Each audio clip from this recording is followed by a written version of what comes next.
Welcome to Fear with Christine Spratley. Living like a head in charge, the podcast where Christine says fear, questions everything, and takes bold action. Christine Spratley is a former professional boxer, nanny, and 29-plus year corporate warrior turned founder of HBIC Advisors, where she is a public speaker and coach. She's been saying fear her whole life, many times without even realizing it. So tune in, spread the word, and get ready, because this isn't about aging with grace. It's about aging with mischief, audacity, and having a damn good story to tell. Tubs, ladies and gentlemen, you are listening to Fuck Fear with Christine Spratley, living like a head bitch in charge, HBIC. And today, Joe, I almost didn't come in. I've been not taping for a week, but we had some to go through. So I had a hard time figuring out what I was going to do for this episode. So today's episode is called All I Know So Far. And some of you, if you've listened to my podcast at all, know that I love music and all sorts of music. And one of the big songs, right, that has played a huge kind of role in my life is Pink's All I Know So Far. And I literally was sitting over at Juice Vibe going, what the hell am I going to talk about today? And nothing felt right. Nothing felt real. And to kind of give you, and when I say you, the audience and everybody kind of, I'm going through a lot. There's nothing in my life has been the same from 6 months ago. Nothing. I'm safe and I'm sane and I'm sober. But there's been change all the way around. And I've chosen change. So about a couple years ago, I started, or I can't remember when, I don't know when, but a while ago, I started listening to Pink's All I Know So Far, and it really just started resonating with me. And there's a lot of stuff that I'm going through. And again, these are choices that I've made, and it's part of, being responsible and accountable to my happiness and my fulfillment. But in that, there's this duality of having clarity about where you want to be, and even more so where you don't want to be anymore.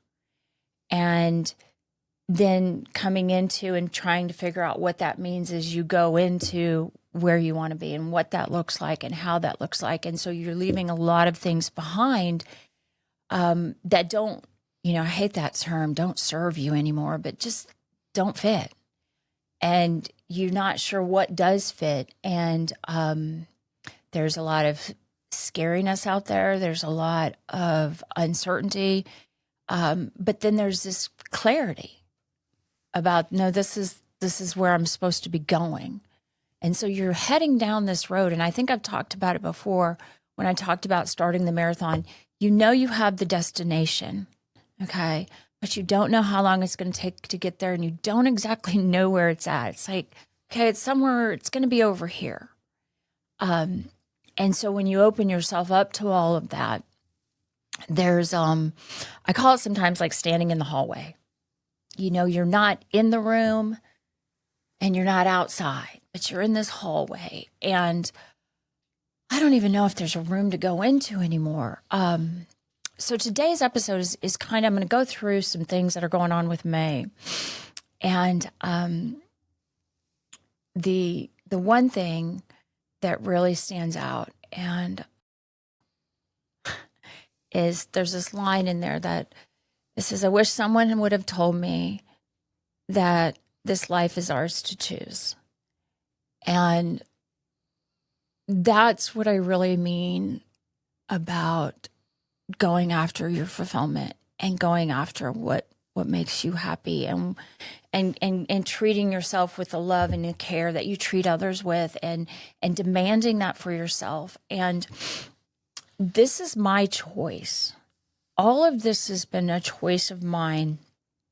And no one hands you a map. no matter how many books I read, no matter how many things I quote, even this song, okay, it means a lot to me, but it means a lot to me because I'm looking at it through my life and through my eyes. So anything I learn, whether it's stoicism, whether it's this, whether it's in business, whatever, I have to apply it. If someone's got 5 steps, I still have to work them and do them and make them mine. And that's why I talk about the pantry here. It's like I've got ingredients that I have learned from other people, or I've gone through myself, but I don't know that those are the ingredients you need. And so it's like, but these are the choices that I get to make, and there's some real freedom with that. So today feels very unsteady, very painful, but also very clear. I see things very wide open. So there's a mix of the grief of leaving the things, and the truth. And then there's a strange peace. And this is going to sound really crazy.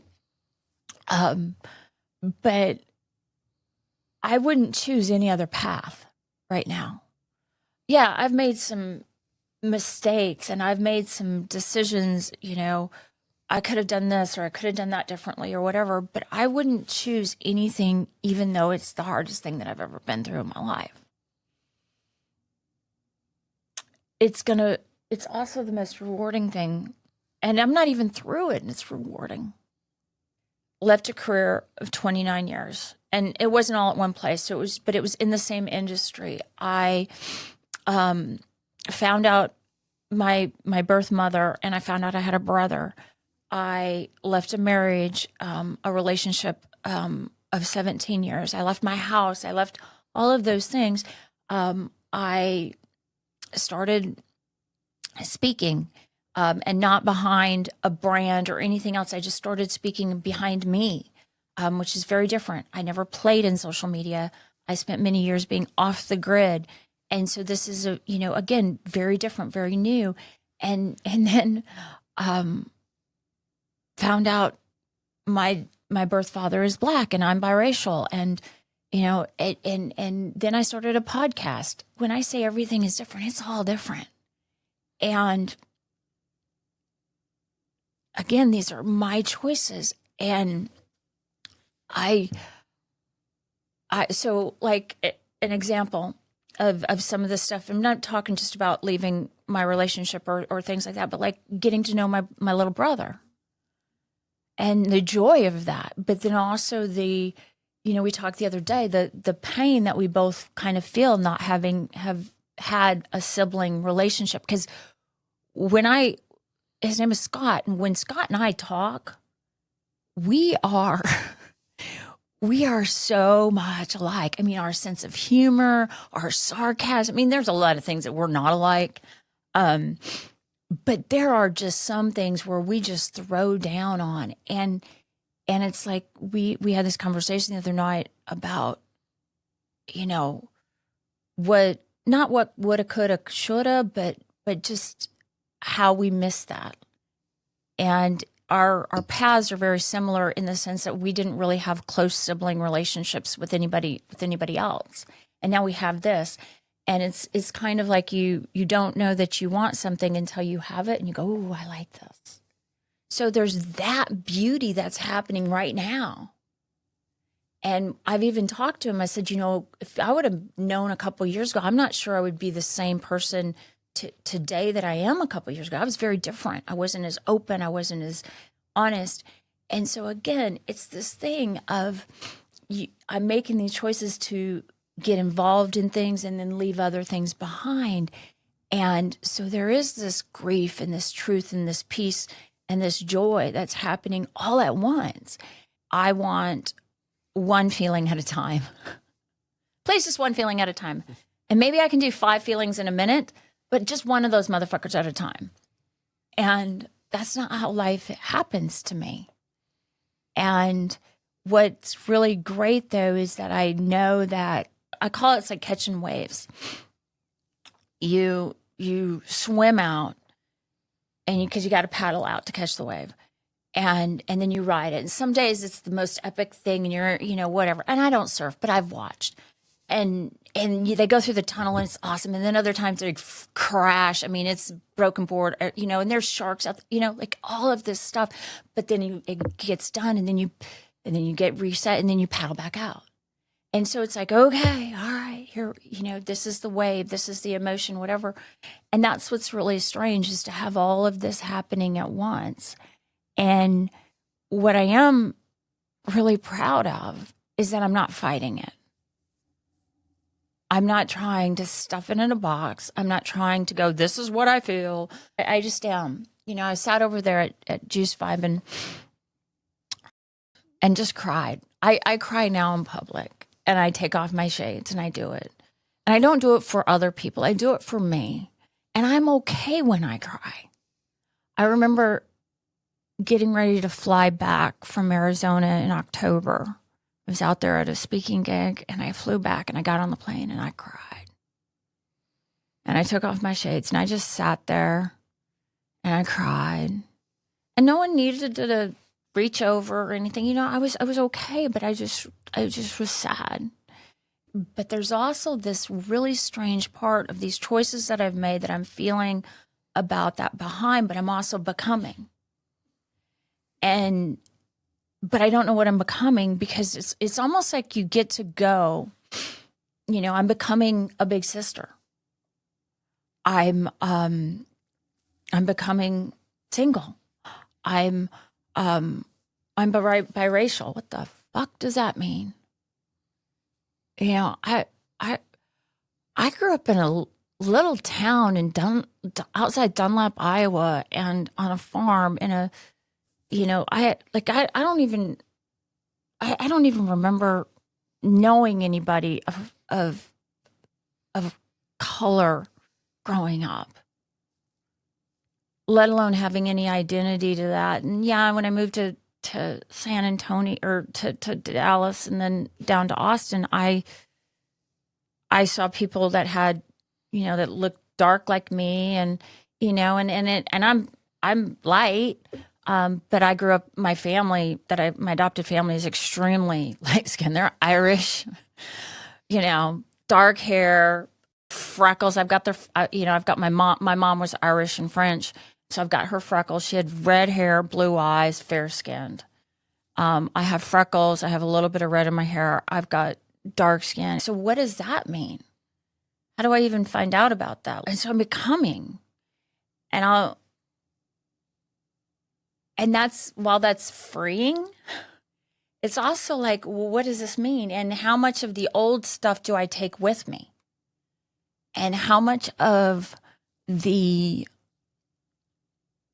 career and all of this, you hear me cuss a lot, and you hear me say fuck fear, and you hear me do all that, but it's not so much out of rebellion as it's out of defiance to not be defeated and to not stay, because I can't just kind of, okay, because I've got to just go, no, this is it. Like, I'm going to do this. And so it's like, I'm going to become, but you be defiant in what you're leaving, but you can't just go, well, this is not what I am, because that's not how it's evolving for me. It's been slow. And believe you me, I've tried to box it up. So there's this line, and if you haven't looked at Pink or read the song, just do. There's this line in there, and it says, I wasn't born a renegade. I felt alone, still feel afraid. I stumble through it anyway. And that's what I feel like I'm doing. I'm not doing this to be anything more than who I am. And I'm going to make mistakes, but I'm going to go. Come hell or high water, I'm going to go. That's the living part. And so you just stumble through it. And I'm okay with that, And I think that what I forget sometimes is there's another line, and it's, when they dress you up in lies and you're like left naked with the truth. And what's funny is that you think that all these things, that other people have it figured out, or that this is what it looks like to arrive, or this is what I become, you know? And then when you take all that away and you're left with the truth that I don't know. And how do you walk forward when you don't know? And you're walking towards, and you don't really know what it looks like, but you can feel it, and you know that you've got to go forward to get it. And I don't know, it's just everything really falls away from you. And you start to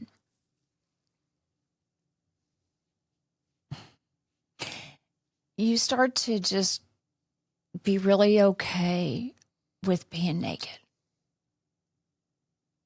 because you realize that that's all you really have. Like, that's it. Like, everything else is stripped, and that's okay. And that you hear me say this a lot, you are enough. And I don't have to be the finished product. I can be confused and stumbling. I'm so tired of, okay, we're going to get there. You know, Joe, we're going to get there. We're going to have it all figured out, and it's going to be this nice little box. And I'm just okay with the fact that I'm kind of naked right now. And it's really, like I said, it's scary, it's hard, but it's also glorious, because I'm finding new and different things. If you're sitting there listening to me and you're going, well, she's just all over the place today. Well, yeah, I am. And if that's not your jam, that's not your jam today. But you're going to have those days. And if you don't, I just think you're full of shit. We all have them. We all meander in our lives and question. And I think the ones that don't, I know I can't say the ones that don't. I have to say, when I don't, it's because I'm denying that. Because I'm still dressing it up. I'm still saying, this is exactly how it is. I've learned everything that I need to learn. This isn't going to change. This isn't going to go anywhere any further or anything like that. And that's not how it works. It's just not. From a farm kid to college, nanny to pro boxer to boardrooms, Christine Spratley has lived a life that defies convention. Whether she's talking about fuck fear, doing this scared is still doing it, or beating the boys club, their game, our rules, your style. She delivers sharp wit, real talk, and a fearless approach to leadership, success, and personal growth. After hearing Christine, your audience will have a plan and unapologetically run until apprehended toward their fulfillment. Book her now at christinespratley.com. There's this part in the song where, and this is one of my favorites, and this is where I got fuck fear from, and is throw your head back and you spit in the wind. Let the walls crack, because it lets the light in. And that's kind of where I get the fuck fear from. You know that it's going to come back. And I'm getting ready to do some things and take some actions in my life that I need to take. And Joe, we talked about them a little bit earlier, and it's going to be hard. And I'd rather not do them. But you got to let the cracks happen. You've got to, I have the mugshot crew, and, I get so much from you guys that do that, because I send out these mugshots, and they're very sarcastic most of the times, and then I get these amazing gifts back. And I was communicating with one of the ladies, and she said, just let it break down so it can be rebuilt. And again, you become something more. And I'm going to tell you the story, because I don't think it's a coincidence that I have so many blessings in my life right now. As hard as it is right now, that I'm getting people in my life that give me these amazing gifts. And this is an example. So I did a content photo shoot, okay, on Monday. It sounds like, woo, whatever. All it is I have to get content out. And so someone came in, the woman who's helping with my social media, and she came in and she did different shots, and we, just got different things. And Joe came over here and you play with the dogs and did different things.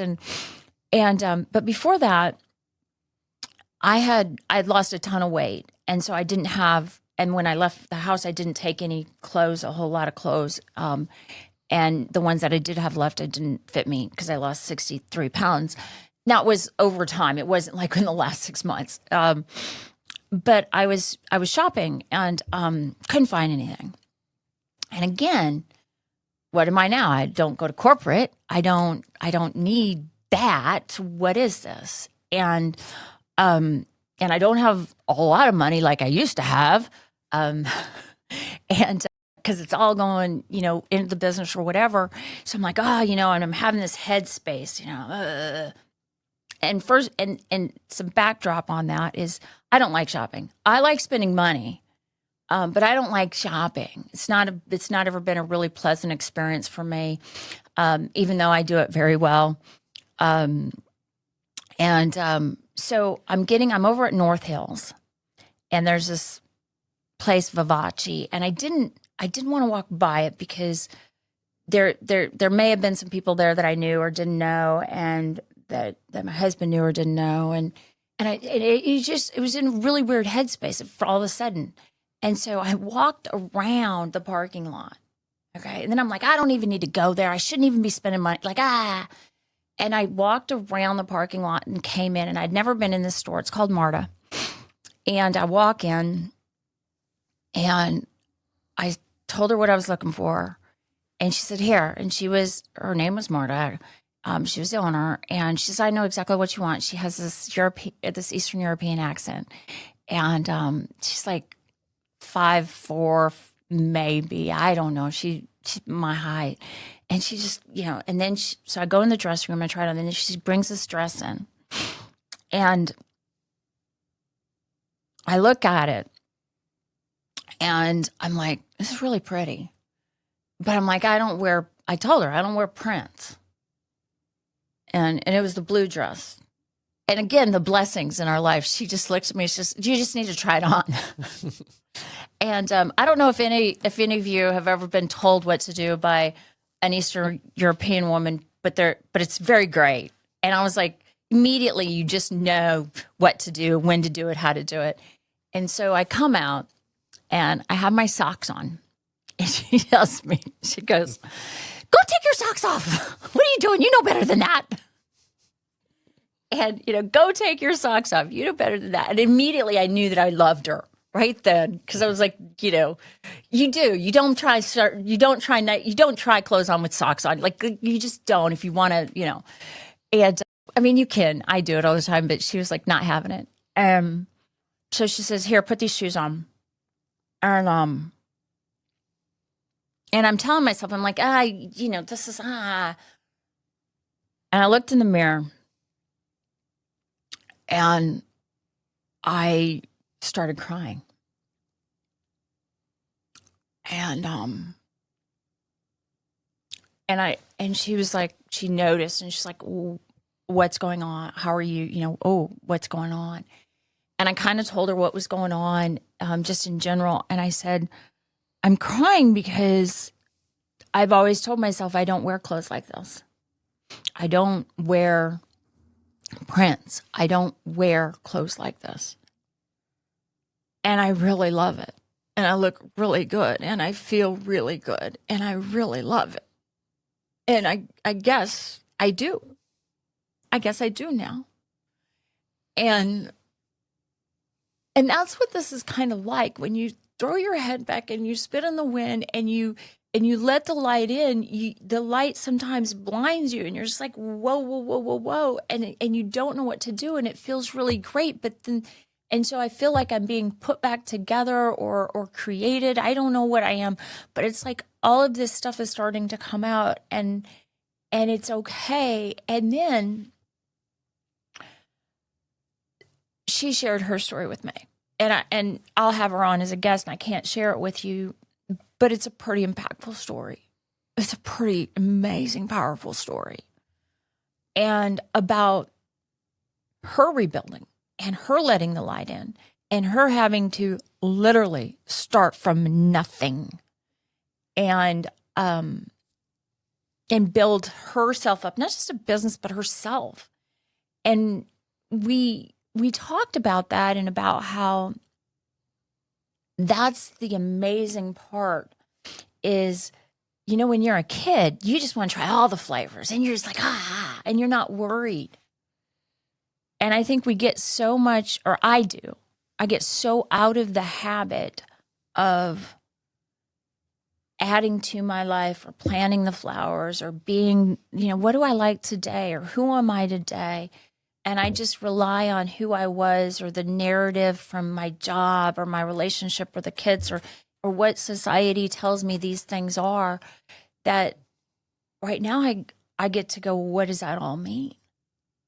What am I now? Who am I?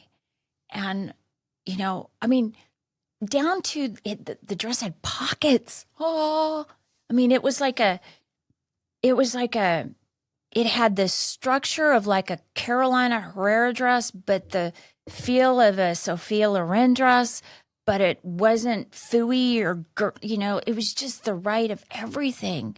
And it was like, I guess this is me, part of me now. And there was some, the light was coming in. And then I got to know her.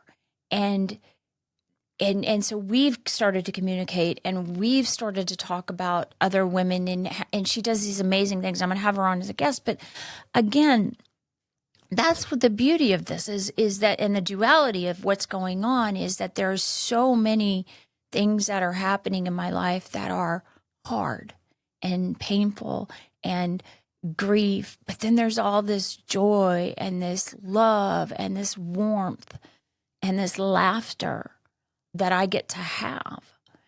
And that is what is really amazing about when things get broken. Then, you plant your own garden and then all of a sudden someone brings you flowers. And so you have tons of flowers. You have what's in your garden and what somebody else brought to you. Going back to Pink's song, there's another line and it says, stay unfiltered and loud. You'll be proud of the skin full of scars. And I am so proud of my scars. And again, I'm not done yet, and I'm not done it all right. But I don't regret them, but I've survived them. And I wonder, as you're listening to this, I've done a lot of talking about me, but as you're listening to this, what scars do you have that you look back and you go, wow, I made it through that. I I do a talk as, our boardroom and our war room scars are their new bling, We made it through. And I'm not damaged. I'm not anything. They're just scars. I have a crooked nose. And most people can't tell. But I do. Because of boxing. But that's kind of how I look at it. Some days it bothers me. And some days it doesn't. But it's just part of my journey. And so these scars, they've hurt, but now they're healed. And I can be loud and I can be quiet. I can be unsure and I can be powerful. I can be confused and I can have grief and I can have gratitude at the same time. But it doesn't mean that I've failed.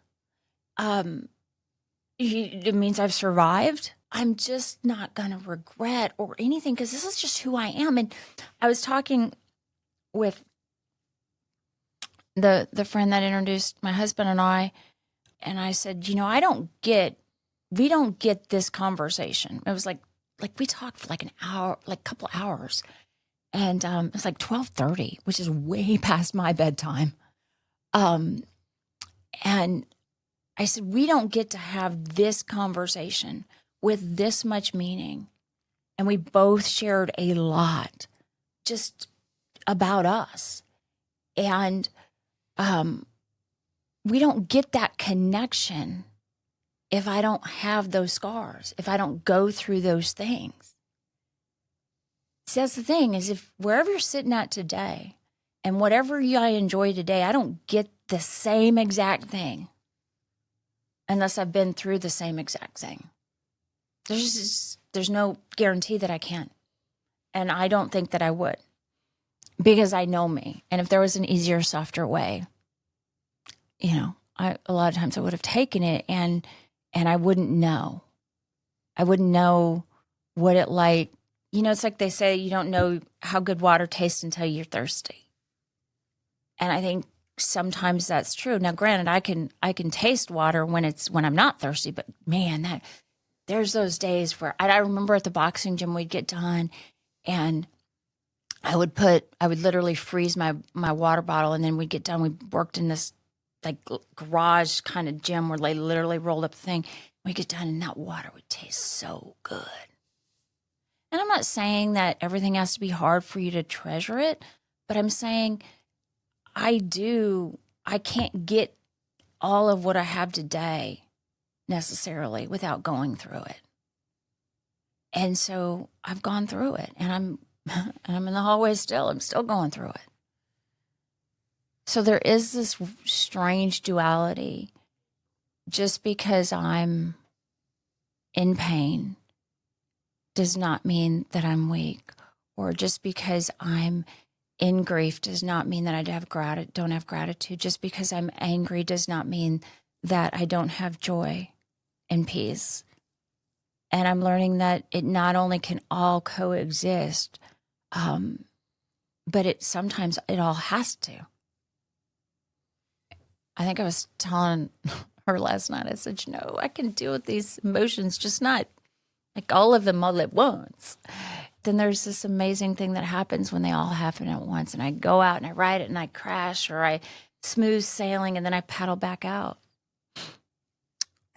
And I'm telling you all this because this is how I showed up today. I've not done, I think I've said this many times, I've not done everything the right way, and there's another line. It says, you might give yourself away and pay full price for each mistake. So think about what mistakes you've made in your life that you've paid for, but freedom has a cost. And to me, it's worth it. And so part of me learning that these were mistakes is going, ooh, that hurt. But then I don't, like I said before when I started, I'm walking towards something and I don't know exactly what it is, but I know exactly what I don't want it to be anymore.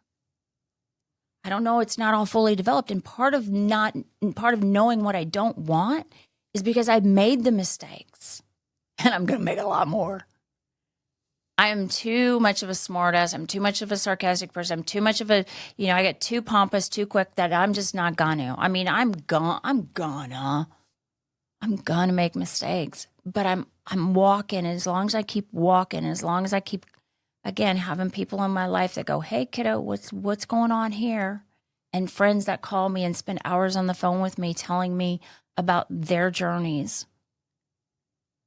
The freedom from making the mistake that I learned, that I get from making the mistake, that cost that I pay for that mistake is the freedom that I get, and that's really wonderful.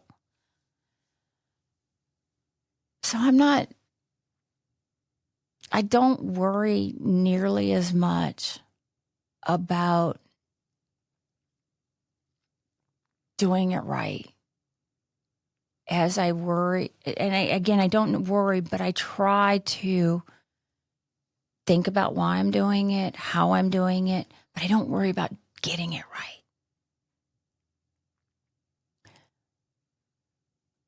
And that's kind of what I know so far. When I went to coaching first, I thought, well, I love giving advice. And I have to tell people what to do. I know how to do that. And, but I don't know. I don't know what you need. I think I know, and, but I don't know. And so much of life, if you really watch others, they pretend. They pretend they've got the 5-step this, or the how to do this and how to do that. But like I said earlier in this podcast, everything that even if you have the ingredients, I have to bake it. I have to watch the stove. I have to stir it. I have to figure out what my taste is. And the lyrics in the song that I really love is, people will pretend, but baby girl, nobody knows. And there's another line that comes after that is, even I can't teach you how to fly, but I can show you how to live like your life is on the line. And I remember talking with a woman about this line, and she says, well, it sounds like you're in fight or flight.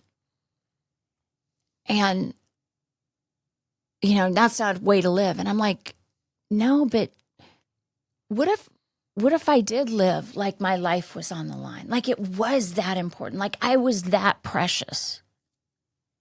What if you were treating yourself like you treat your child? You defended yourself. You stood up for yourself. You encouraged yourself. What if your life was on the line to live? And for me, I believe that it is.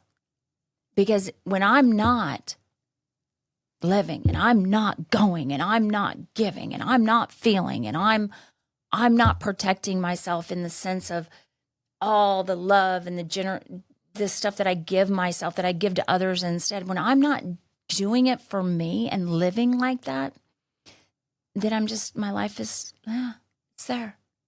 I'm living for others. I'm living for somebody else. I'm changing who I am. I'm fitting into this box. Somebody else's comes before me. And, I'm going to screw up this quote. The damage I do to others is by not taking care of myself.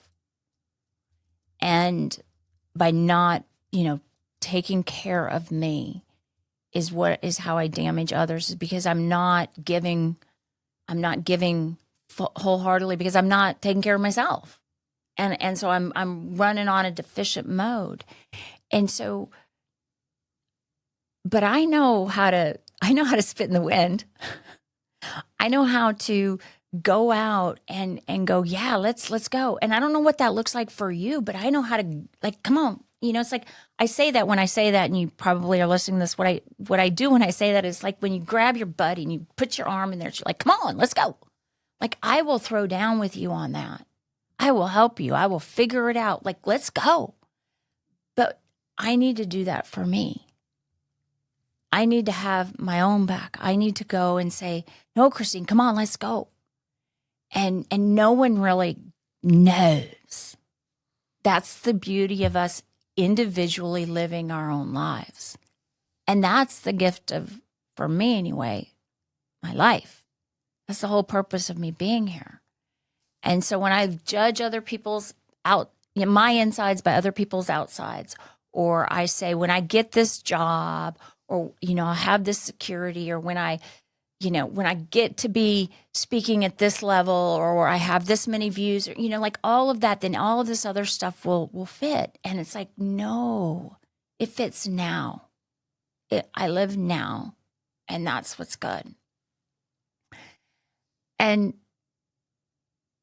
I think one of the things for me about this song is when I started, and I do this a lot with songs, I started telling it to myself instead of saying it. Like, she wrote it for her daughter, but there's an Amazing by Teddy Swims that when that song comes up on my radio, I listen to it. It's in my playlist, on every playlist that I have. And I turn the mirror and I sing it to myself. It's about a guy singing it to his girlfriend or his wife. Well, I do these songs to myself. And when I turn them inward and I say these things to myself, it's reminding me, and it's treating me with love and compassion and joy and beauty. And there's the closing line in here. And it says, I will be with you till the world blows up. And it's this throwdown of commitment towards yourself, that you're not going to abandon yourself to someone else to fix. You're not going to abandon yourself for someone else to just fill all your voids and love everything, fill all of that stuff for you. You're going to do that for yourself. It's not that other people can't do it with you.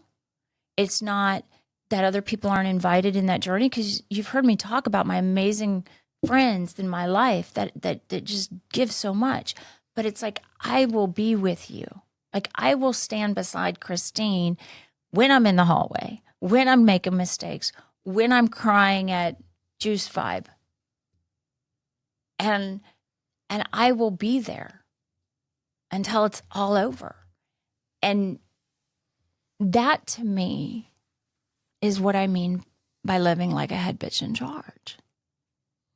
Is I am willing to stand by me.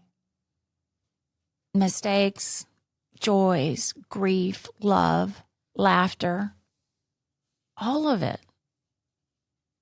And I think when you can say that about yourself, to yourself, I think I'm in a good place. So ladies, gentlemen, haven't done one of these before. But thank you. Thank you for your time. Thank you for listening. And thank you for just being there. And until next time, Tubbs.